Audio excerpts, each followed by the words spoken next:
Hello and welcome to I Can't Say It, day 214. What a nice number. Oh, it is late in the evening, Paul Simon. And so I'm just going to make this short so that I can go to sleep. Got on the scale again today, 256.6. How is it my weight goes up 2 pounds in a day? I really haven't figured that out. Until I figure that out, I don't think I'm going to be losing any more weight soon. But we shall see. We keep trying. Or keep trying. Since I'm going to make it short, let's go with Aesop's fable. The Farmer and the Stork. I'll tell you the moral at the end. Because they print them out with the moral in the heading. A farmer set traps to catch cranes, which were pests and were eating his crops. Inspecting the traps, he found a number of cranes, but also a stork, which pleaded to be let go because storks are not pests and do not take the crops. But the farmer refused, saying, I don't care who you are, you're with the cranes who ruin my crops, so you'll suffer just the same as them.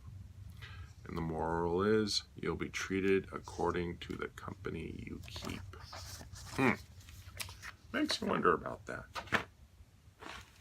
Because, you have a lot of people supporting President Trump. And if President Trump is got some bad ideas, and he's got a lot of bad ideas, bad policies, and you got the people supporting him, unfortunately, you're going to be treated the same as some people tend to do what the farmer did and treat people the same.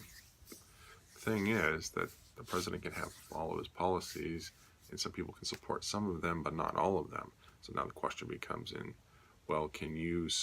you going to treat the people that support only 50% of his policies exactly as the same that treat 75% or 80 or 90, or the people that just have the 20 who say, hey, I like a couple of things I do, but everything else just sucks. It almost seems like it has to be an either or situation. You either support him or you don't. There's only two camps allowed here. Which is kind of bad.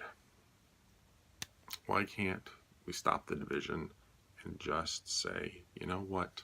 He is the president. He's going to have policies, and he's going to hear me on the policies that I agree with, and he's going to hear from me on the policies I disagree with. And then we're just going to figure it out. Because right now, it doesn't seem like anything's getting done in Washington. It really does seem like it's chaos, and Congress can't get its stuff together. The House of Representatives, Senate, we got 95 days or something until the election. You gotta wonder if you're paying attention to what's going on in the country, what the mood is. So you hear polls, country's going in the right direction, country's going in the wrong direction. How do you determine what direction you think the country's going in, and what has an impact on that? So I am on Twitter, and I will follow conservatives and liberals and everyone else who has something interesting to say. So I think I'm following about 820 people, so that I get a different, assorted opinions. I think they probably tend to lean left, but there's because a lot of them are senators and representatives, and so they're pretty well split. So, and you gotta wonder what the tone is, and whether the people that are at the far extremes are representative of a small group of people or a large group of people.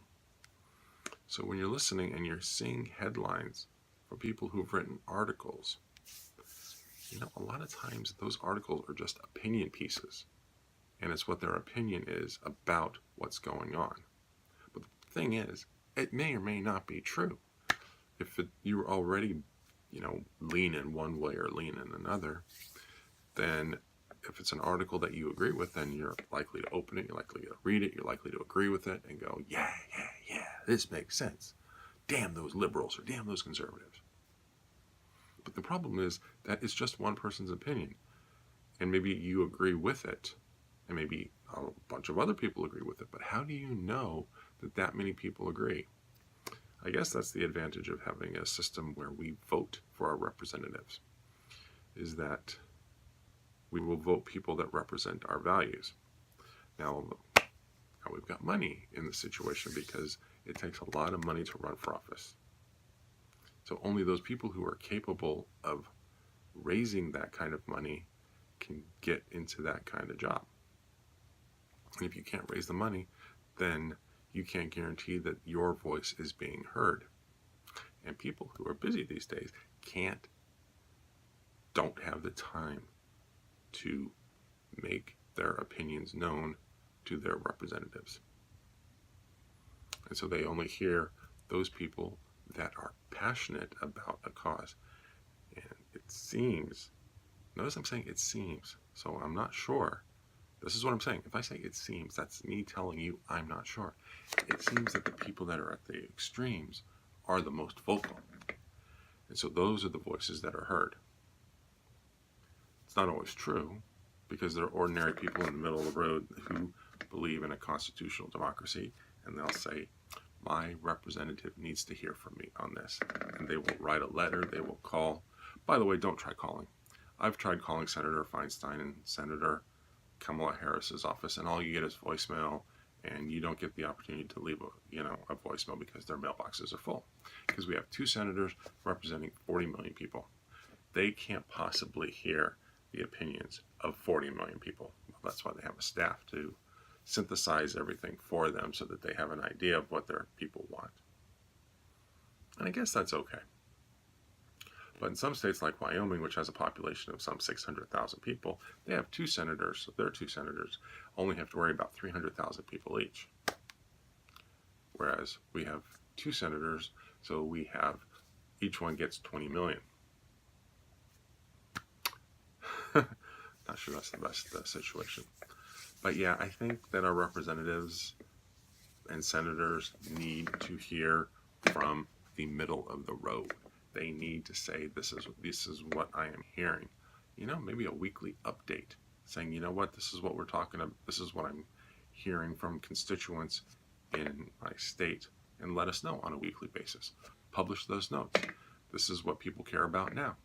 Do you agree? Do you disagree? And then, have this going on a weekly basis. Couldn't be that hard to track, the emails and the letters and the calls, because we have computers now that do all this tracking, can easily track this information for us. I think I'm going to suggest that.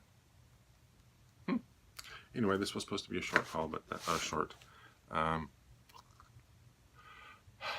video, but it turned into a little bit longer thing today. All right, so with that, I'm going to leave you and hope that you have a great Friday, as tomorrow is Friday, and see you all tomorrow. Bye.